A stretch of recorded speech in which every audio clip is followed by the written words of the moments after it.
안녕하세요. 스포츠 분석하는 픽스영입니다.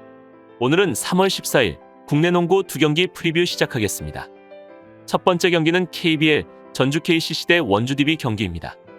전주 KCC는 지난 삼성 원정에서 대승을 거두며 6위인 DB를 한 경기 반 차이로 추격하는 중입니다. 송교창이 지난 경기에서 햄스트링 부상 우려로 결정했지만 정창현과 박재현 등이 빠른 템포로 높이의 열세를 지웠고 이정현은 필요한 순간 득점을 해주었으며 김지원의 득점포도 최근 터지는 중입니다. 또한 이전 창원 LG전이 상대의 코로나 발발로 인해 취소됐기에 체력적으로도 좋은 상태로 나설 수 있을 것입니다. 원주 DB는 이전 경기 수원 KT전 승리 이후 모비스 상대로 연승을 노렸지만 원하는 결과를 얻지 못했습니다. 허웅이 다시 한번 15득점 이상을 기록하며 분전했지만 다른 선수들의 지원이 원활하지 않았습니다. 특히 정준원이 주로 나서는 3번 포지션에서 상대 매치업 수비가 잘 되지 않았는데 높이의 강점이 있는 팀이지만 앞선에서 경기력 기복을 보였다는 점이 아쉬운 상황입니다. 최종 승부 예측입니다. 전주 KCC는 지난 서울 삼성전에서 80대 95로 승리하며 플레이오프 진출 희망을 이어가게 되었습니다. 서울 삼성을 상대로는 송교창이 결정하긴 했으나 라거나가 골밑을 장악하였으며 만족할 만한 야투와 3점슛의 성공을 이어갔습니다.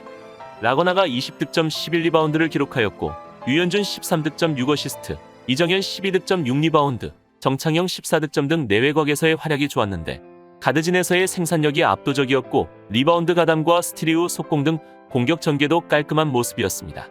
특히 완전히 원거리 야투가 살아난 KCC는 전체적인 코트 생산력이 우수한 모습이며 그리고 수비의 변화를 통해서도 상대팀의 3점 라인 공격을 철저하게 차단한 모습을 보이고 있어 공수 밸런스에서 안정감 있는 모습을 보이는 중입니다.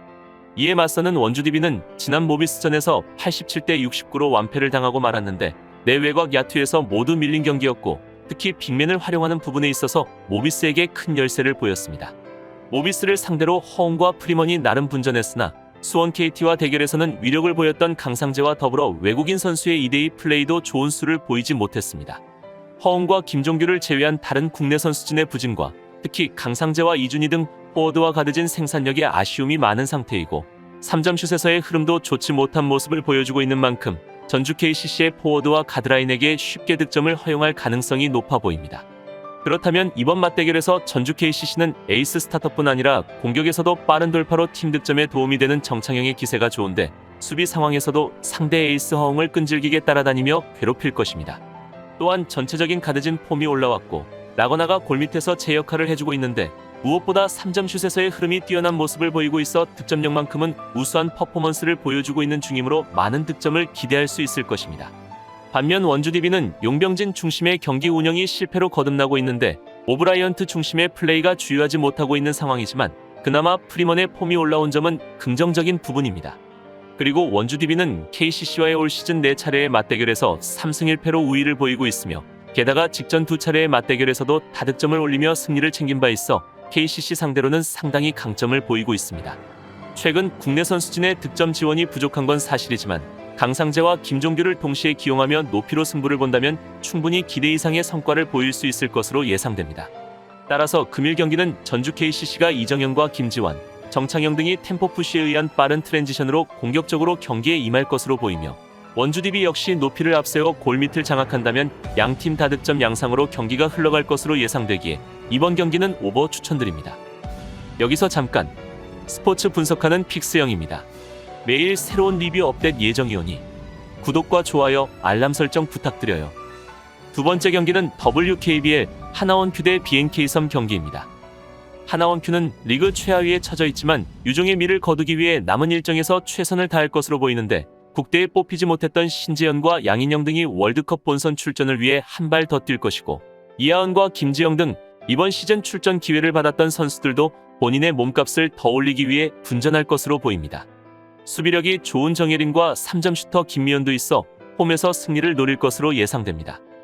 BNK섬은 삼성생명을 추격하기 위해선 반드시 승리가 필요한데 맞대결을 남기고 있기에 마지막 라운드 전승을 가져가면 순위 역전도 기대할 수 있는 상황입니다.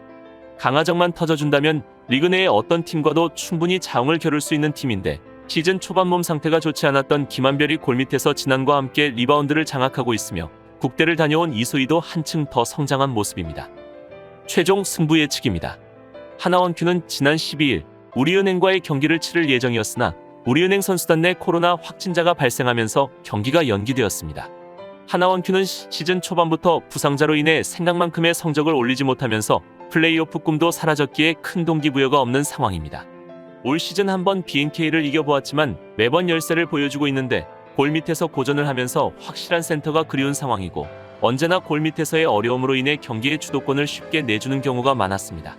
양인영이 분전을 해주고 있지만 사실상 센터 역할을 한 지가 오래되지 않았고 이하원도 있지만 아직은 연륜에서 많은 부족함을 보여주고 있습니다. 고아라는 시즌 중반기부터는 선발보다 벤치에서 시작할 만큼 이제는 폼이 많이 떨어진 모습이며 오로지 신지현에게만 의존하는 플레이를 하고 있어 단순한 공격 패턴이 아쉬운 상황입니다. 이에 맞서는 BNK썸은 삼성생명과 플레이오프 막차 티켓을 놓고 경쟁 중인데 리그 재개 이후 삼성생명이 KB스타즈와 신한은행을 연달아 격파하며 상승세를 타고 있기에 발등에 불이 떨어진 상태입니다. 하나원큐 상대로는 전력면에서 김한별과 진한이 버티고 있는 BNK가 앞서 있는 것은 사실이지만 김한별은 컨디션이 아직도 100%가 아니고 진한은 월드컵 예선 이후 몸을 얼마나 끌어올렸냐가 관건일 것입니다. 하지만 최근 강하정의 폼이 많이 올라온 상황이고 이소희의 득점력 또한 좋은 모습이며 김진영이 꾸준히 일을 잘해주고 있어 어느 정도 팀의 밸런스가 맞아나가고 있는 모습입니다. 김한별과 진한만 정상적인 폼이라 한다면 골밑을 장악할 수 있기에 오늘 경기를 수월하게 풀어갈 수 있을 것으로 예상됩니다. 그렇다면 이번 맞대결에서는 확실히 동기부여는 BNK가 강한 상황인데 오늘 경기 진다면 플레이오프는 거의 물 건너가는 만큼 무조건 필승의 각오로 임해야 할 것입니다. 그만큼 BNK에게는 중요한 경기이며 전반적인 선수들의 뎁스 또한 BNK가 더 좋은 모습인데 김한별과 진한 두 명의 골밑 자원이 있기에 사실상 골밑에서부터 BNK가 앞서갈 것으로 예상됩니다. 물론 하나원큐도 현실적으로 가장 상대하기 편한 BNK 상대로는 매 경기 물러서지 않는 투지를 보였고 신지현과 양인영이 안혜지와 이소희 등 작은 매치업 상대로 강하기도 했습니다.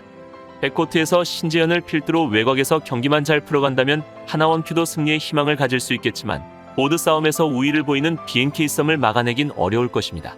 따라서 금일 경기는 BNK썸이 신지현과 양인영의 픽앤롤에 줄 건 주고 슈터들을 봉쇄하는 전략으로 간다면 충분히 경기를 쉽게 풀어갈 수 있을 것으로 예상되기에 이번 경기는 BNK썸 마인승 추천드립니다.